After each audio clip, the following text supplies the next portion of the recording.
angkatan 10 Kabupaten Demak. Saya ingin kita berbincang-bincang pagi ini ingin mengajukan pertanyaan.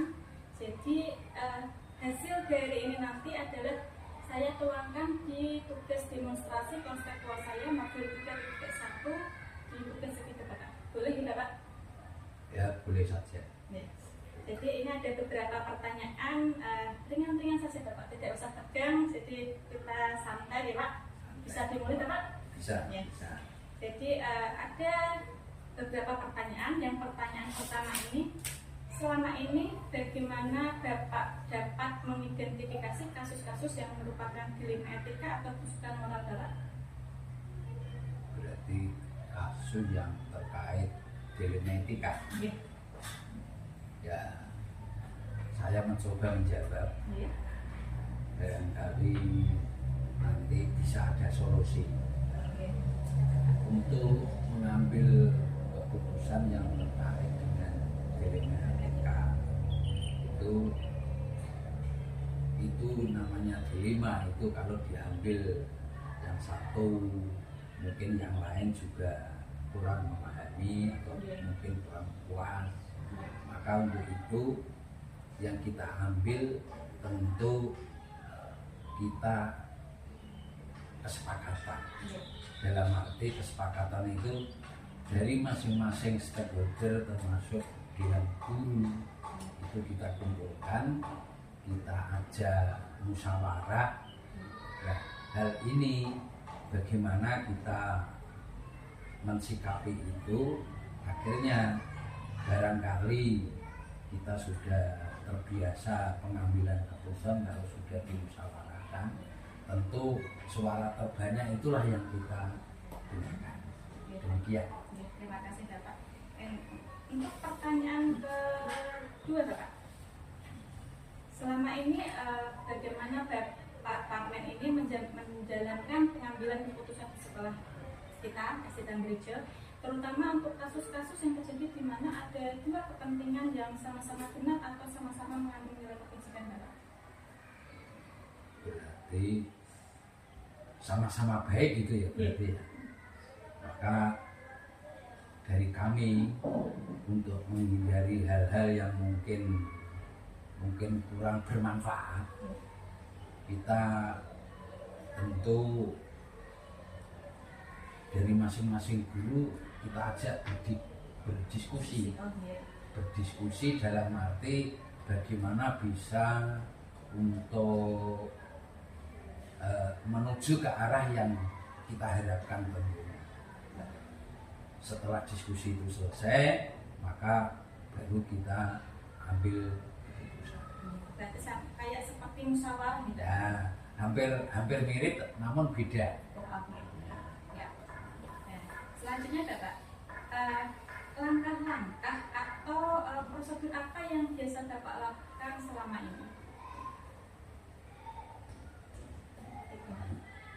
Berarti langkah-langkah yang selama ini kita ambil, ya, hal-hal yang terkait peristiwa-peristiwa yang muncul, yang terutama yang terkait ini dilema etika ya. Etika itu kepatutan lah maksudnya, kepatutan yang bisa intinya itu untuk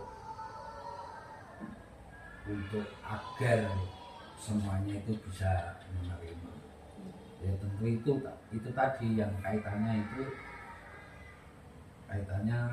kita ajak berdiskusi rembuk bersama untuk mencapai tujuan bersama agar kita bisa sama-sama menerima. Selanjutnya Bapak, hal-hal apa saja yang selama ini Bapak anggap efektif dalam pengambilan keputusan pada kasus-kasus dilema etika? Untuk bagaimana ya itu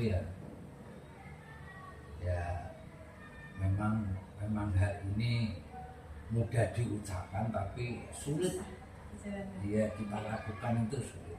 Maka untuk itu bagaimana untuk mencegah hal-hal tersebut tidak terjadi, berarti semacam preventif atau apa ya, pencegahan lah. Intinya meminimkan hal itu tidak terjadi.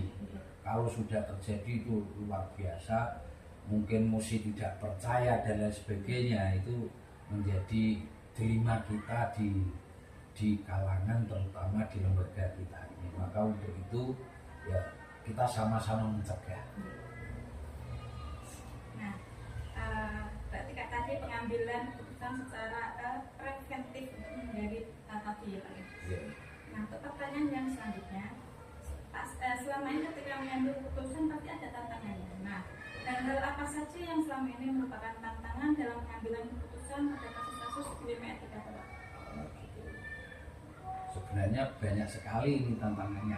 Tentu pertama dari masing-masing kita tentu kaitannya dengan kematangan kita berpikir. Itu dalam arti menyerap apa yang dilakukan seorang pimpinan dari masing-masing individu. Itu yang pertama tentu pola pikir dalam hal menerima itu. Kemudian yang berikutnya tentu ini harus ada ketegasan. Dalam arti ketegasan, misalkan ya tentu ketegasan itu tidak semacam bisa dikatakan otoriter lah. Itu ketegasan dalam arti ya ini harus dilakukan karena ini bermanfaat bagi kita bersama. Nah, pertanyaan yang selanjutnya, apakah Bapak memiliki sebuah jadwal tertentu untuk menyelesaikan sebuah kasus dilema etika? Atau apakah selama ini sudah langsung menyelesaikannya di tempat ataukah memiliki jadwal untuk menyelesaikan? Nah, seperti apa bentuk atau prosedur yang dijalankan selama ini? Berarti itu jadwal atau waktunya kaitannya dengan misalkan ada peristiwa, ada kasus.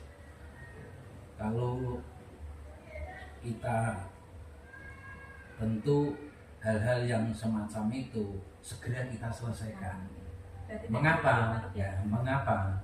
Karena kalau kita harus kita jadwal, harus kita menunggu, itu hal riskan. Nanti banyak spekulasi bermunculan, akhirnya hal-hal yang terjadi di lingkungan kita itu tidak kondusif. Maka pada saat itu juga kalau terjadi semacam itu harus kita selesaikan secara cepat, akurat dan lain sebagainya. Berarti harus saat itu juga biar Saat tidak itu. melebar kemana-mana. Itu tidak menimbulkan spekulasi yang negatif lah. Nah, dan pertanyaan selanjutnya, faktor-faktor apa yang selama ini mempermudah atau membantu Bapak dalam pengambilan keputusan pada kasus-kasus dilema etika? Faktor-faktornya Bapak? Kaitannya dengan Yang selama ini berarti itu pertanyaan tujuh. ketujuh. Jadi faktor-faktor yang selama ini mempermudah ketika Bapak Parmen ini mengambil keputusan suatu kasus atau apapun dalam dilema etika. Faktor-faktor berarti ada kaitannya dengan teknis penyelesaian ya, berarti ya itu ya. Barangkali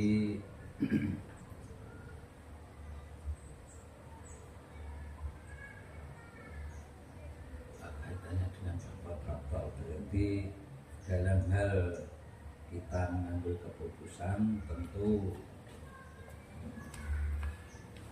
di apa ya maksudnya, dalam arti kita mengajak rekan-rekan guru itu bersama-sama untuk menyelesaikan, kita saling menyadari, saling introspeksi, akhirnya hal-hal yang terjadi tidak bermunculan lagi. Nah, kaitannya dengan itu tadi kita ya harus selalu mengajak dari Bapak Ibu guru, kita saling introspeksi agar hal-hal semacam itu tidak terjadi. Balik lagi tadi berdiskusi atau musyawarah. Bisa juga itu semacam itu.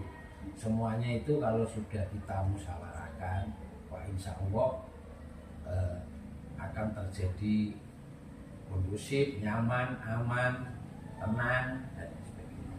Akhirnya kita bisa memajukan lembaga ini dengan baik.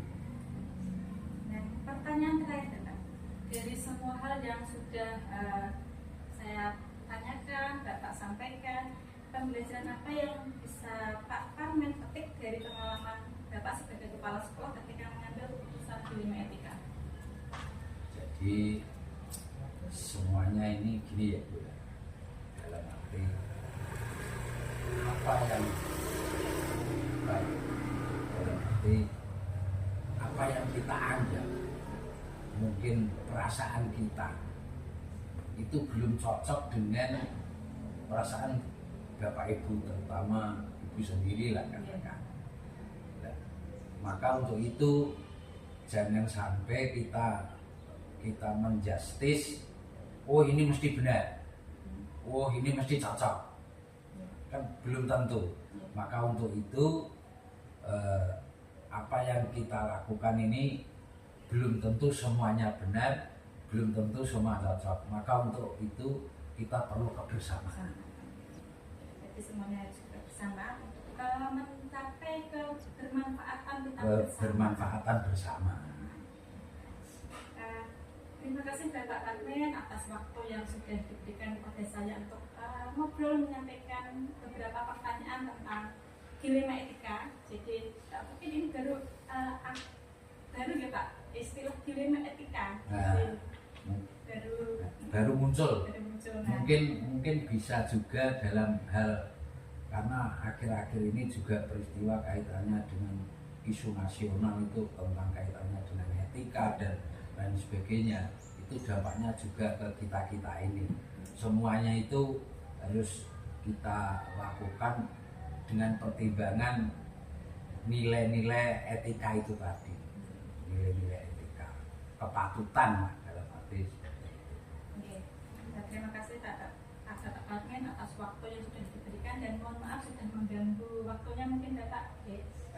Enggak apa-apa, sama-sama. Barangkali pendapat saya ini mungkin kurang berkenan atau mungkin kurang sesuai, juga mohon dimaafkan. Sama-sama. Karena ini semuanya ini untuk kepentingan kita bersama. Terima kasih Bapak. Sekian dari saya. Assalamualaikum warahmatullahi wabarakatuh. Waalaikumsalam warahmatullahi wabarakatuh. Selamat sukses. Amin.